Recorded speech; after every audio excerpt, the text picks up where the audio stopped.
invitation to the first Honorary James Caridi Memorial Lecture. As we all, those of you who were present at the gala last night, Dr. Caridi, I consider him a dear friend, and not just to me, but to many, many members in the Interventional Radiology fraternity.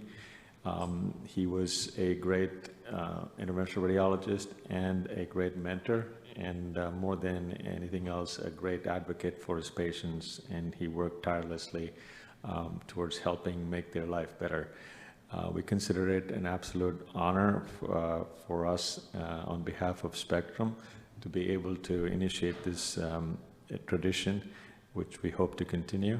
And we are absolutely thrilled that Professor Danzi from Stanford accepted our invitation immediately, and in spite of his multiple commitments, took the time from his schedule to be here to deliver the first annual Caridi Lecture.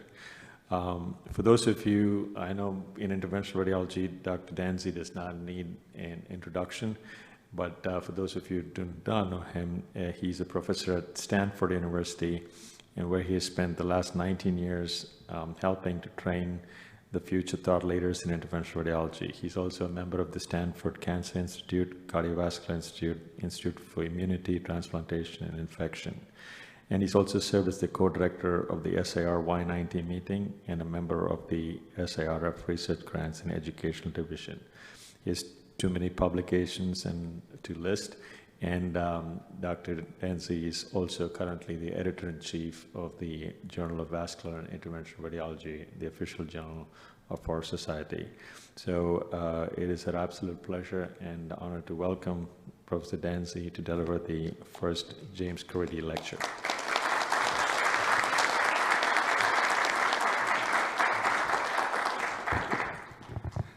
Thank you and good afternoon.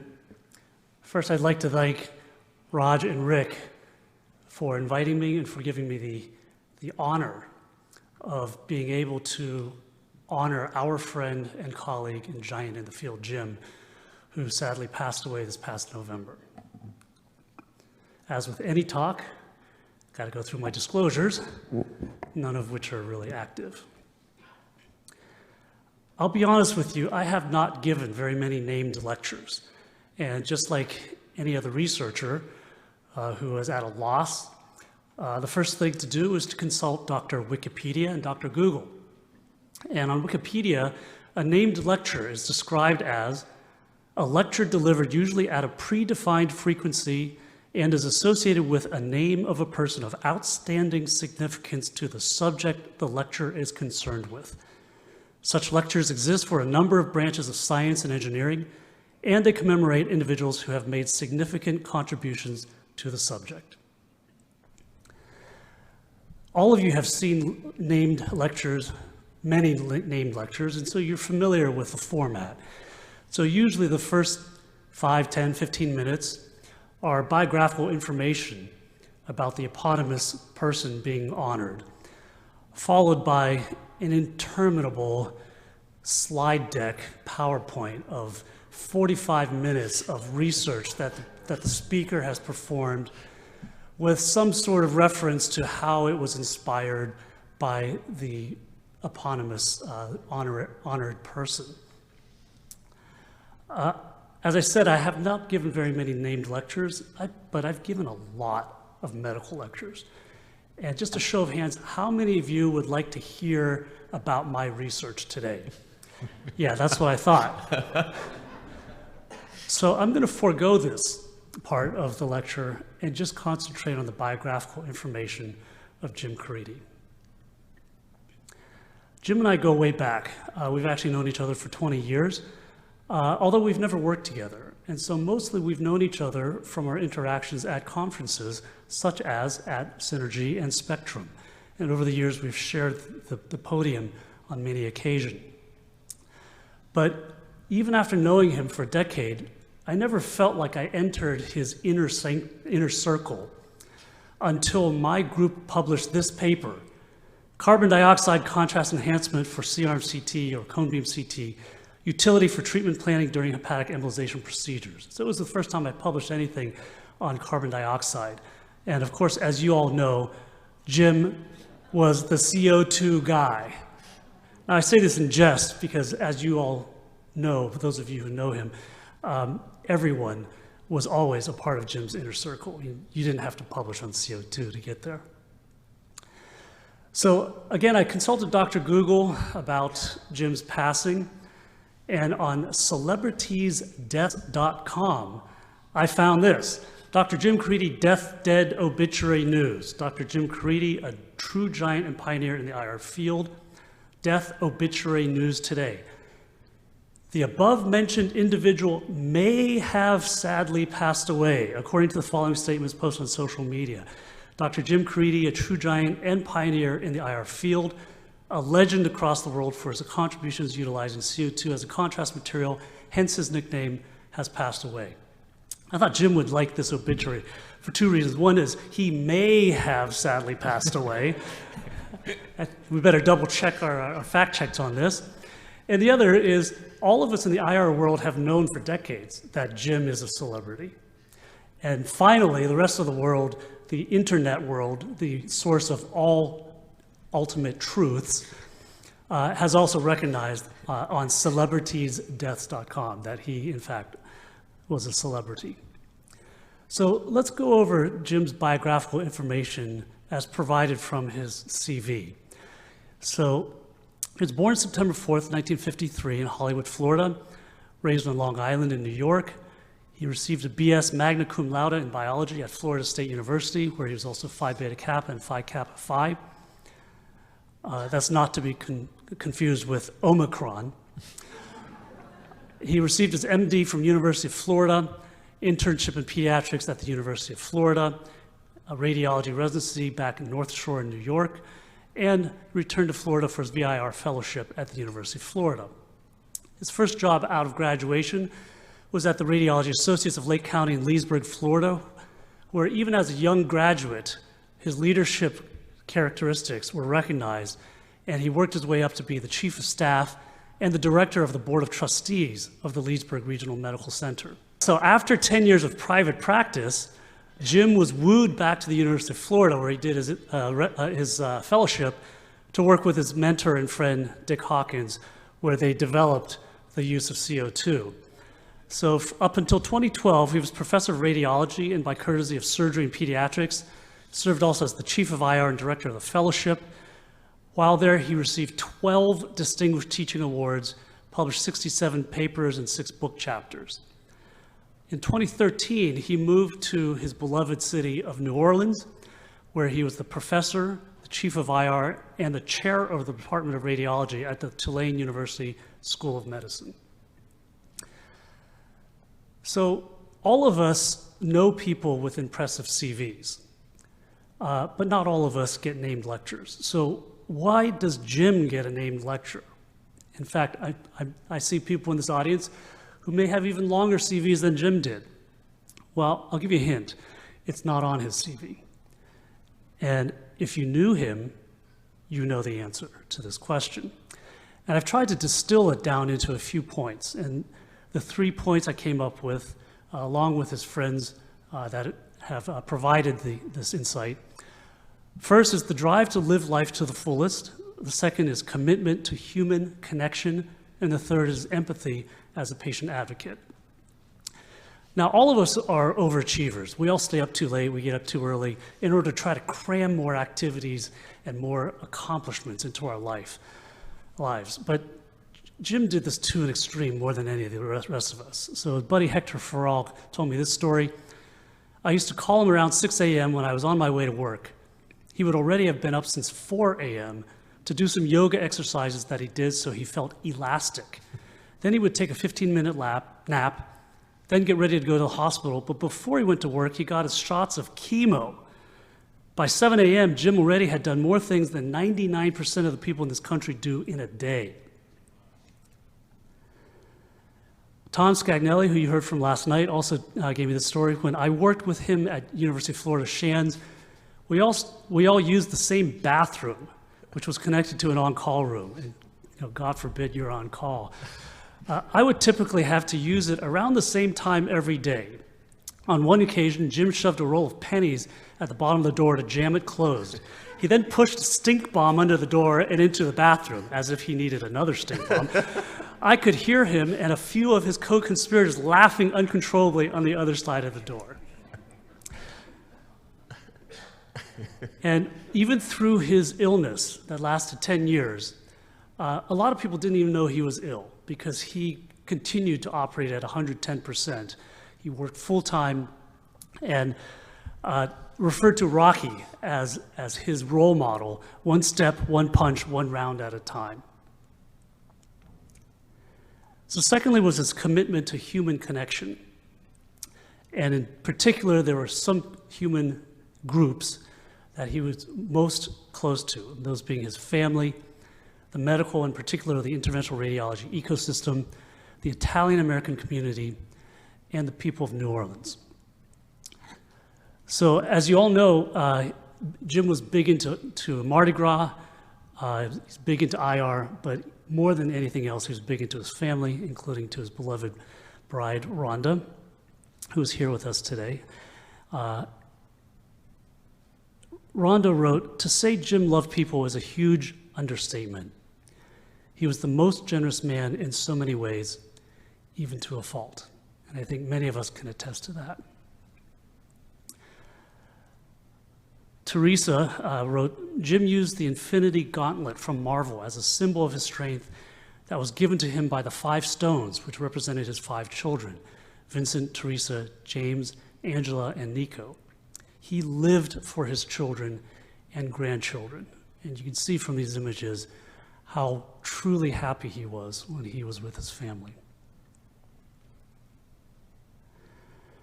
Now, one of his kids, you probably all know about. So Teresa Caridi, who is here with us today, followed her father not only into medicine, but into academic medicine and into academic interventional radiology.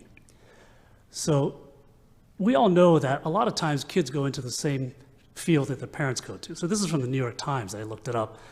How frequently do daughters share an occupation with their parents, in particular here, father? So if the father is a fisherman, the daughter is 362 times as likely as normal to become a fisherwoman herself. And you can see that there are a lot of other professions, textile machine operator, medical and laboratory techs, aircraft mechanics, where daughters really follow their fathers into the field. And on this list, in the top 10 is doctors, 19 times as likely for a daughter to go into medicine if her father was also a physician.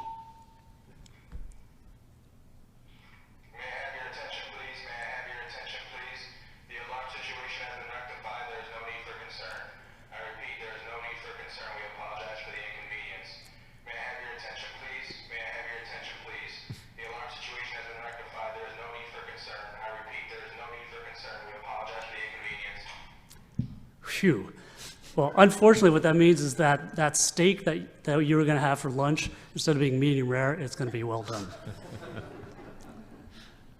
So if we dig a little bit deeper into interventional radiology as a profession, it's not like other professions. And I'm not very proud to say that, in fact, it is one of the worst medical specialties in terms of representation of women. And so even now, or these numbers are from 2017, only 8.5% of practicing IRs are women. So I think that says something when a daughter follows her father into a field that appears to be unfriendly to women. Now, Teresa did mention that one of the things that she inherited from her father, in addition to the love of IR, is that Italian nose. So in addition to any frontal images of the two of them together, usually they are accompanied by profile images as well. As the rest of us know who are not in his immediate biological family, we were all part of his greater family, especially those of us that were in IR. And I was inundated with submitted photographs of people who were proud to have their photographs taken with Jim. And I found this story actually in an online publication, and it described when Jim got sick, he was still at the University of Florida at that time, he had to take a leave of absence from his position in Gainesville, And when he was feeling good enough to go back to work part-time, he learned that the doctor who had been hired to take his place would lose his job if he returned. Jim said, he was someone I trained, and he had moved from Pennsylvania with 2 little kids. I couldn't do that to him. And fortunately for Tulane, that was when Jim ended up moving to New Orleans. The other group of persons that Jim was particularly close to, of course, was the entire Italian-American community. Jim actually wrote a book called Yo Capisce, A Guide to Understanding Italian-Americans. I won't read the content of it because I'm not Italian, and I don't think it's very politically correct to read out loud.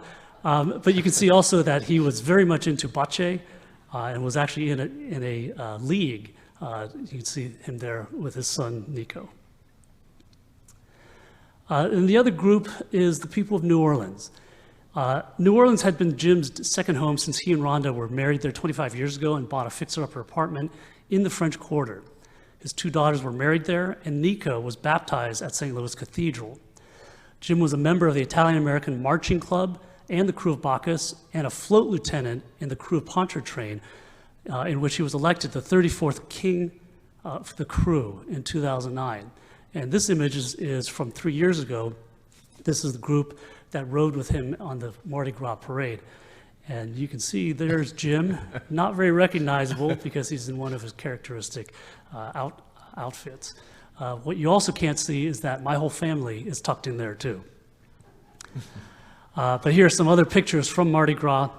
One thing to note, Jim and Rhonda have a big house, and every Mardi Gras they host up to 20 guests there. You can imagine what kind of chaos that would be. And again, these are from 3 years ago. This is Jim's getup for Mardi Gras. Next to him is Pitbull Farrell, and there's a picture of me, Frank Zappa. And that year, the guest of honor was Dee Snider, the lead singer of Twisted Sister, who was actually married to one of Jim's cousins. So lastly, I want to talk about empathy as a patient advocate. And I think all of us who are in the healthcare field pride ourselves at how well we relate to patients, how well we serve the needs of the patients. But again, Jim one-upped all of us. He actually became a patient. And he wrote, in a heartbeat, he went from being Dr. Caridi to being medical record number 238595550. And he felt like he had suddenly joined a club nobody wants to be a part of. So in response to that, he actually started a patient support group called 1 in a Million, which still has an active Facebook group and online presence. And he wrote to the other members of this community, you have joined a subset of society made up of people who spend the majority of their time and efforts simply focusing on staying alive. Previous hardships and annoyances are now a mere nuisance. They have been replaced with regimented appointments, tests, scans, medications, side effects, and complications. Even if things work out in your favor, the albatross of cancer is omnipresent. Rhonda also wrote, he always gave each patient his all and never gave up on them. If Jim felt he had helped someone, his day was successful. Once Jim was diagnosed with multiple myeloma, he used this to his advantage, even under the worst of circumstances, to educate physicians, healthcare team members, hospital CEOs and administration, as well as patients, on all that he could 100% of the time. I can't tell you how many patients' lives were and continue to be improved due to his advocacy on their behalf. And another time in a publication, it was written, recently he told his doctor, you helped 30 patients this week. When the doctor asked him what he meant, he said, you're keeping me alive. And Jim paid it forward every day, every minute. I'm hoping that I can play this video. Can you Can we have the sound, please?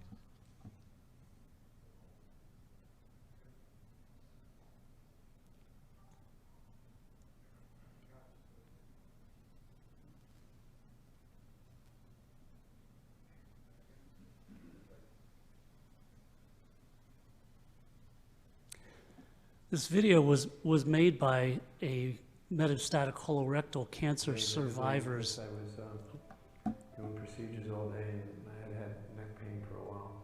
Working in radiology, I just said, well, let me just jump on the CAT scanner just to check out, you know, thinking it was old age or arthritis. And I looked at the CAT scanner and turned white. Immediately went over and my wife was working in the department. I said, something's wrong. And it made me lay down. It's essentially one of my bones in my neck was replaced completely with a tumor. And that was beginning of a new life. I thought, because I came from humble beginnings, that I could communicate more than most people. I used to call myself a blue-collar doctor. So I thought that by speaking clearly and doing it, that I could communicate with people until I got sick. And then I realized that I thought I was doing very well, but there was a lot more to go. And there's a lot of things that I've come across that are frustrating as a patient, and a lot of doctors don't get it. The thing that frustrates me the most is people who aren't sick don't realize how you prepare for a simple exam. An exam that can change your life. As one person told me when her child had brain cancer, she called it scanxiety. They've been worked up for a week waiting for this exam, and if you cancel, that means they got to do this again. And it's something we just don't realize as physicians, how a little thing like that can just upset the apple cart in somebody's life.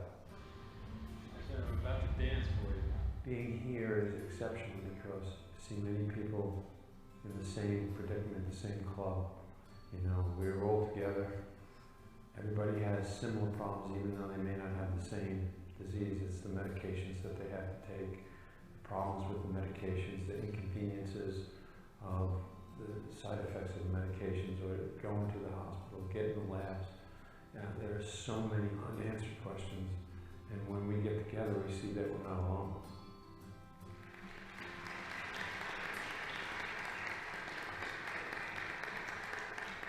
Just make somebody else's day. I mean, even if it's a smile. There are many other types of cancer, and sometimes the other cancers are not discussed.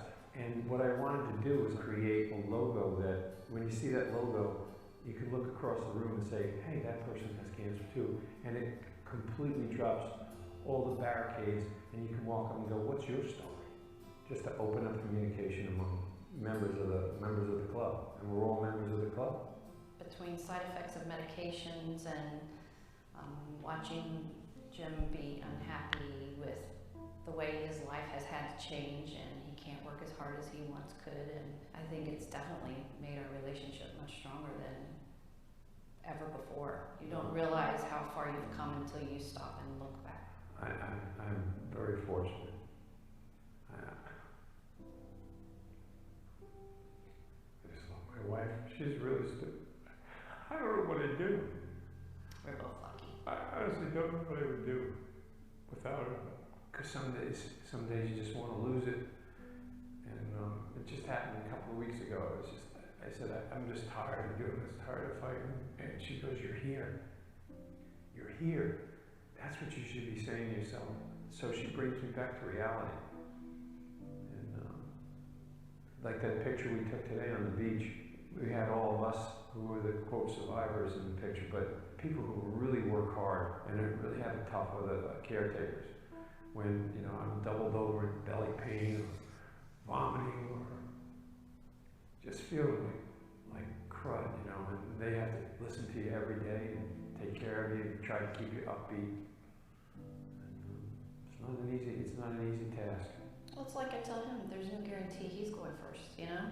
No. You never know, and so it just brings life into perspective from where it should be from the beginning, but we all lose sight of.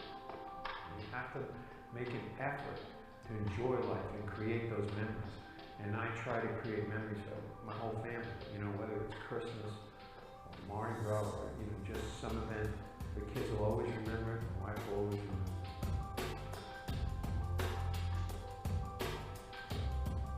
Absolutely yes to hope.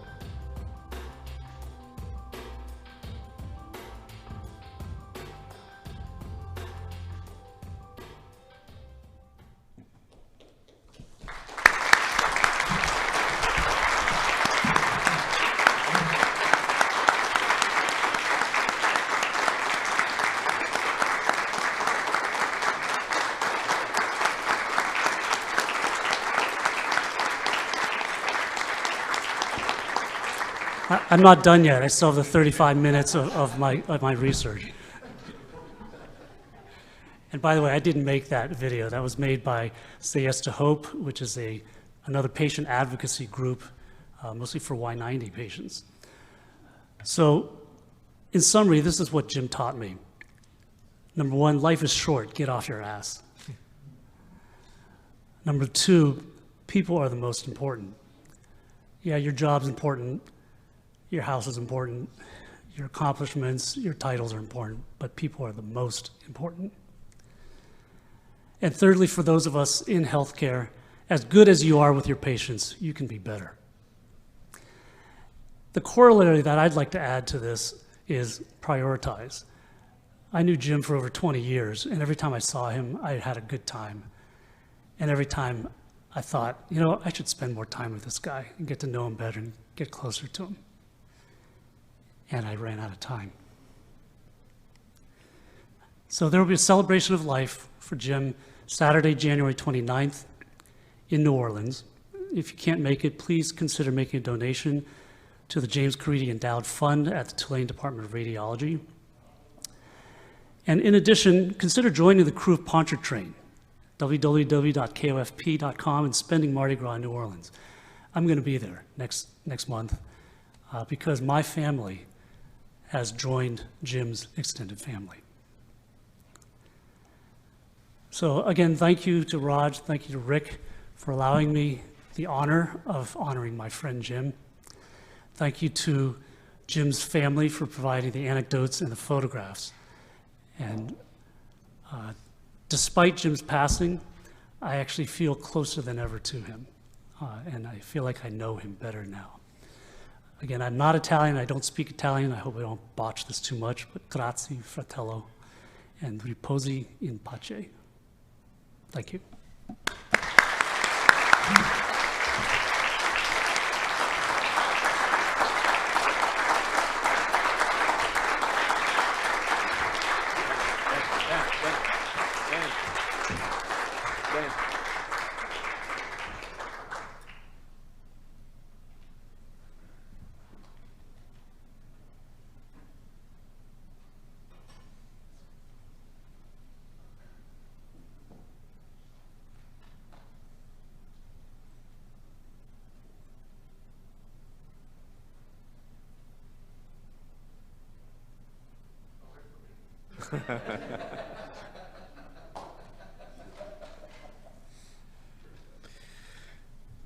Thank you, Dan, for that amazing Jim Caridi lecture. I'm sure Jim was listening. And on behalf of Spectrum, we would like to present you with this, which says, sincere thanks to Dr. Dan Z for presenting the inaugural James G. Caridi lecture. Thank you once again.